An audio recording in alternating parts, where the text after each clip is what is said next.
ॐ अज्ञानतिमिरान्धस्य ज्ञानञ्जनशलाकया चक्षुरुन्मीलितं येन तस्मै श्रीगुरुवे नमः।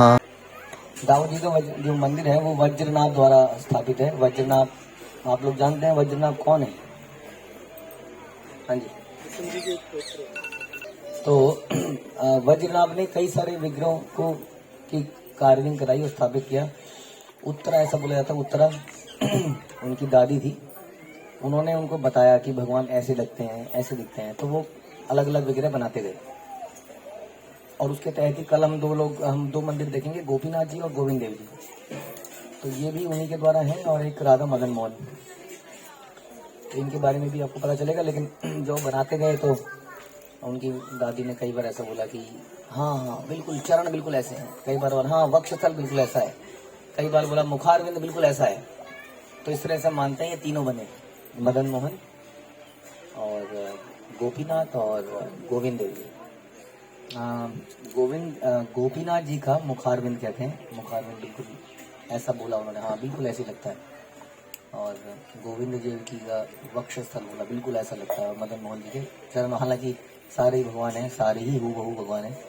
तो इस तरह से वज्रनाभ अलग अलग मंदिरों में अलग अलग देवों की स्थापना करते रहे। ऐसे ही केशव देव एक है जो मथुरा में, लेकिन ये सारे के सारे ओरिजिनल और उनके द्वारा स्थापित विग्रह अभी जयपुर, राजस्थान, करौली अलग अलग जगह पर हैं।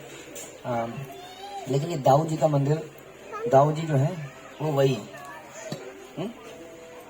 इसकी भी कथा है कि दाऊ जी का मंदिर गिराने के लिए जब औरंगजेब यहाँ पे आया, बताते हैं, तो जब औरंगजेब पूछता गया कि कहाँ है, तो हर कोई 2 मील आगे बताता गया, 2 मील आगे हैं, 2 मील आगे हैं।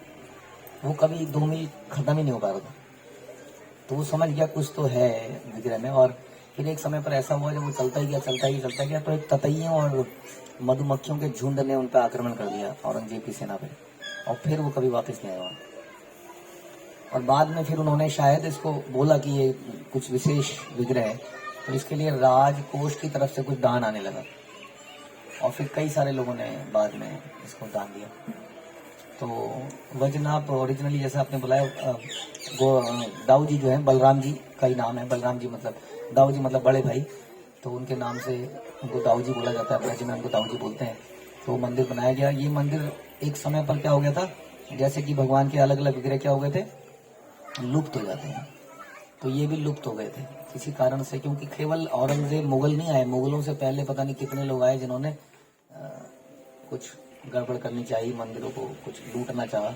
तो अलग अलग समय में लोगों ने, किसी ने किसी कुंड में डाल दिया किसी विग्रह को। बाद में ये अक्सर मोस्टली जो है चैतन्य महाप्रभु के समय पे निकले, जो उन्होंने अपने उनसे निकले। लेकिन ये वाले जो विग्रह हैं ये उस वक्त भी नहीं निकले थे, ये लगभग 150 साल बाद निकले, उसके चैतन्य महाप्रभु के भी बाद में निकले ये। तो ये लगभग 7 फुट के हैं। इतना बड़ा विग्रह है कोई और आपने देखा नहीं होगा दाऊ जी का, काफी बड़े विग्रह हैं। तो ये जो विग्रह है, ऐसा बताया जाता है कि एक बार ये कैसे, ऐसा लोकल लोग बताते हैं, शास्त्रों में तुमने नहीं पढ़ा है, लेकिन जनरली जो लोकल ब्रजवासी बताते हैं वो सत्य घटनाएं होती हैं। तो ऐसा बताया जाता है कि कल्याण जी थे, कल्याण देव जी, तो कल्याण देव जी का अचानक से उनके हृदय में ऐसा प्रेरणा आई कि मुझे मथुरा के उसके लिए जाना चाहिए, भ्रमण के लिए जाना चाहिए, तीर्थ के लिए जाना चाहिए। और ये बार बार आती रही, तो उन्होंने डिसाइड किया कि ठीक है मैं मथुरा में चलता हूँ। तो उन्होंने मथुरा का अपना रास्ता शुरू किया, और करते करते वो पहुंचे, गिरिराज की उन्होंने परिक्रमा करी, मानसी गंगा में नहाए, और फिर यमुना जी के इस तट पे आ गए। और यमुना जी में उन्होंने स्नान किया, स्नान करके एक जगह में बैठ गए जहाँ पर बड़ा अच्छा सा लग रहा था, वहाँ पे जंगल था। तो उन्होंने सोचा कि मेरे को इस जगह में तपस्या करनी चाहिए, भगवान की साधना करनी चाहिए।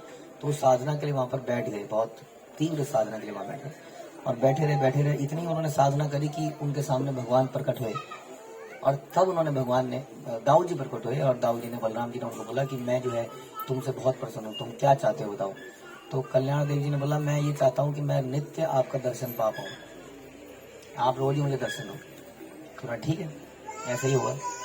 और उसके बाद में उन्होंने बोला कि मेरा जो विग्रह है ना, इसके इसी जगह पर जहाँ तुम बैठे हो, इस वट वृक्ष के नीचे ही मेरा विग्रह है, आप उसको निकालो।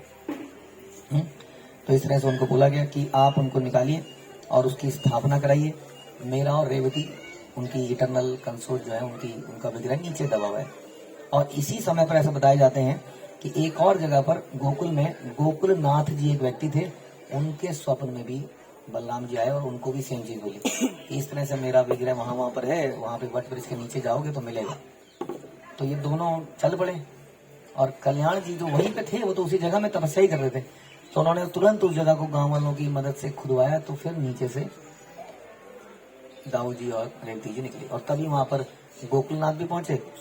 तब तक वो निकाल चुके थे। फिर दोनों ने अपनी एक दूसरे को कहानी बताई तो दोनों बड़े प्रसन्न हुए। दोनों ने सोचा कि इनको यहाँ से निकाल के जंगल से गोकुल में स्थापित कर देते हैं, शहर में थोड़ी सही जगह पर। लेकिन ऐसा बताते हैं कि बहुत सारे लोग आए लेकिन वो उनको हिला नहीं पाए, तो फिर वहीं पर मंदिर की स्थापना कर दी जहाँ पर वो आज है, जहाँ पर आप लोग देखने जाएंगे।